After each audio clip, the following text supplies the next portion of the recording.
Will the holiday season push people over the edge for credit and money and all that other stuff? On top of that, we're talking about capital gains tax when you sell your house and list price reductions and highs and lows. Let's get moving. There you go. All right, let's get going here. We've had more consumer credit spending this year than we've ever had ever in the entire life of the world, or since credit's been around since like the 60s. And it's because people are living paycheck to paycheck and living off of their credit cards, and it sucks. But this holiday season is going to be completely different because right now people are having to tighten their belts. Not everybody. Like people here, you're living and you're gainfully employed and you're making good money here, but it's not just here. It's outside of this Bay Area where people are starting to struggle a little bit. So the idea here is, are you having trouble with it? Are you having issues living under your means? Well, there's cash or money counselors that help you walk through, create a budget, and live underneath your means, etc.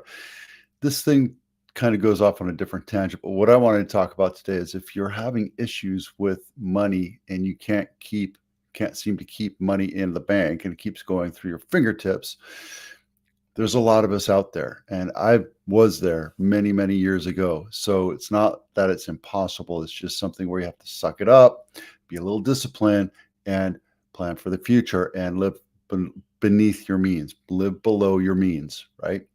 So if this is a bad Christmas, it's a bad Christmas, but 5 years from now, you're going to be enjoying yourself a whole lot more. So there you go. You want more information, go to the link here, or you can talk to me and I'll put you in touch with somebody local. Capital gains. I get this question all the time, and the truthful answer is I can only point you towards a tax guy. And that can get you in trouble. And I can say, well, you may have to do this, you may have to do that. That's exactly what this thing is. This whole article talks about is, what does it really mean? Well, capital gains is anything that you sell that has a huge amount of money and you have to pay it, whether it's stocks, it's a house, investments, etc. Uncle Sam wants that money, right? And there's different ways of working around it. There's 1031 exchange, there's REITs, there's all these different things you can do. So make sure that you understand it completely. Now you get a $500,000 tax exemption when you sell your primary residence. If you're a couple, if you're a single, it's $250,000. If you've lived in that house and it's been a primary residence for the last 2 of the last 5 years, and it doesn't have to be consecutive. It could be 6 months, 6 months, 6 months, however you want to do it. As long as you can prove residency for 2 years of the last 5, that's the one main thing. Now,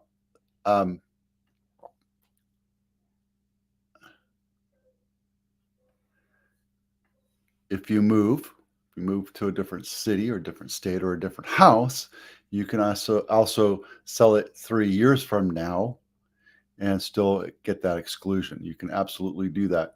You've claimed the available exclusion on another home in the 2 years before selling this current home. That's true. You get it once every 2 years. And if you're using it as a 1031 exchange, it gets very tricky because then you buy it as a 1031 exchange, which is an investment property, right? And then you move into it 2 years later. You have to wait 2 years, keep it your primary residence for 2 years, and then you can sell it. So that's 4 years. So you can do that.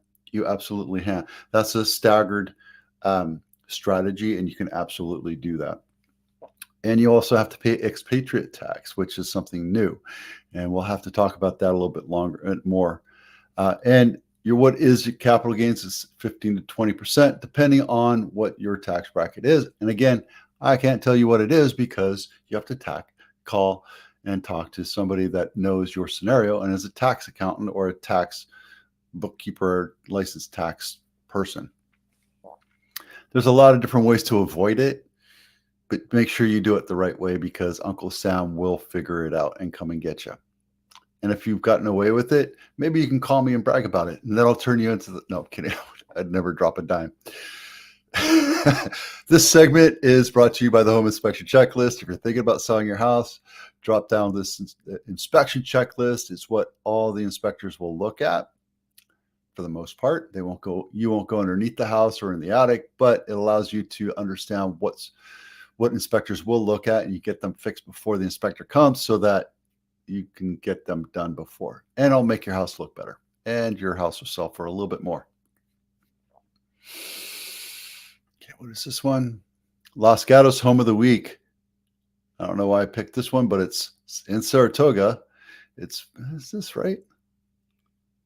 Price reductions, Villarreal. Sorry, I had it all mixed up. This is Villarreal Drive in Saratoga, 3-bedroom, 2-bath. Not my listing, 1,800 square feet, built in 1962. It's been on market 158 days because it was listed at $3.5 million, and it looks like it's right by some railroad tracks. Imagine that. What's that right there? Those are railroad tracks, right? And a freeway. And let's see, 158 days. My house is worth $3.5 million. Well, perfect example of buyers determine the sales price, not the sellers, right? If your house is overpriced, they'll move along. Now, this is a pretty house. This is a really nice looking house, right? It's not completely updated, has original cabinets and tile. Looks like they updated the stove and the oven, but it just screams like it hasn't been updated since the 50s or 60s. Wallpaper, right? Look, there's nothing wrong with it, but if after 158 days your house hasn't sold, there's something wrong with it, and that's the price, right? We can do all the marketing, we can strong arm agents, we can go out and sell, but at the end of the day, if people aren't buying it, it's because it's overpriced, period.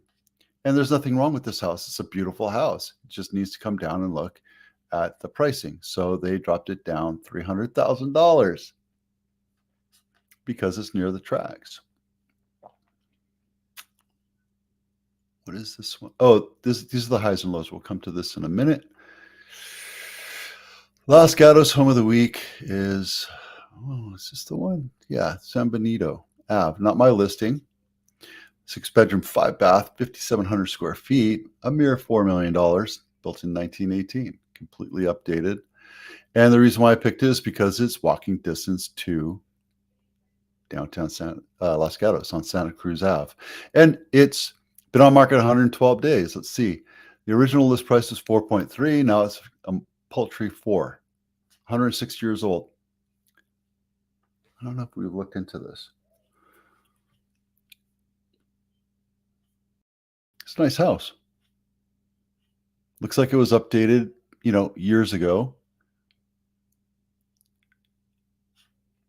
I don't know if I'd call that detached. I don't know why we have a little cabin there. Maybe there's an ADU. I didn't look.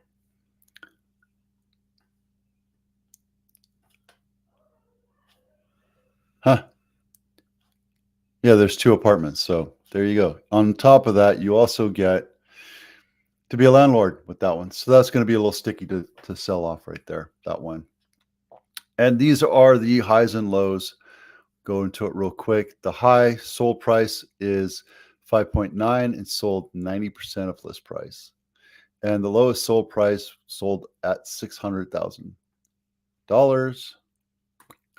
And we'll go into that real quick. And then the actives are still the same from the last 3 months. This one's Hamilton Avenue in Palo Alto. It's 4-bedroom, 3.5-bath, 3,300 square feet. Took 54 days to sell. It was sold. Original list price was 6.5, and then it sold for $6 million. So, yep, there you go. There's no pictures to see because they want to have their privacy, whatever that means. Look at this. $600,000. It's amazing.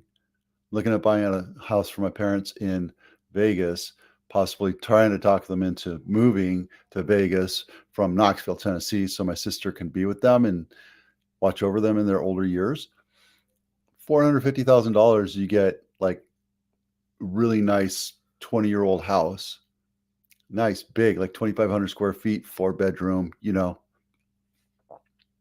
For $600,000 here in San Jose, you get a 600 or 562 square foot house next to the freeway. That needs work. Look at this thing. It's just screaming help. Like the roof is out. So you're basically buying it for the lot for $600,000 because you have to tear that sucker down. 1 bedroom, 1 bath, right next to the freeway. No, thank you. There you go. All right. 11 minutes. We're starting to break records here. I'm Vito with Abitano. I'll do that again because take 2. Thanks for watching. I'm Vito with Abitano. Thanks for, we'll see you out there.